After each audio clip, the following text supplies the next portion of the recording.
ಒಬ್ಬನಲ್ಲಿ ನಿಂತಾಡುವನು ಮತ್ತೊಬ್ಬನಲ್ಲಿ ನೋಡುವನು, ಬೇಡುವನೊಬ್ಬನಲ್ಲಿ ನೀಡುವನು, ಮಾತಾಡುವನು ಬೆರಗಾಗಿ.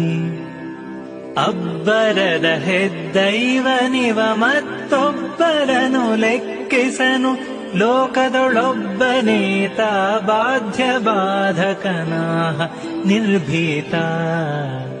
ಶರಣ ಜನ ಮಂದಾರ ಶಾಶ್ವತ ಕರುಣಿ ಕಮಲಾಕಾಂತ ಕಾಮದ ಪರಮ ಪಾವನತರ ಸುಮಂಗಳ ಚರಿತ ಪಾರ್ಥ ಸಖ. ನಿರುಪಮಾನಂದಾತ್ಮ ನಿರ್ಗತ ದುರಿತ ದೇವವರೆಣ್ಯನೆಂದಾದರದೆ ಕರೆಯಲು ಬಂದೊದಗುವನು ತನ್ನವರ ಬಳಿಗೆ. ಜನನಿಯನು ಕಾಣದಿಹ ಬಾಲಕನೆನೆ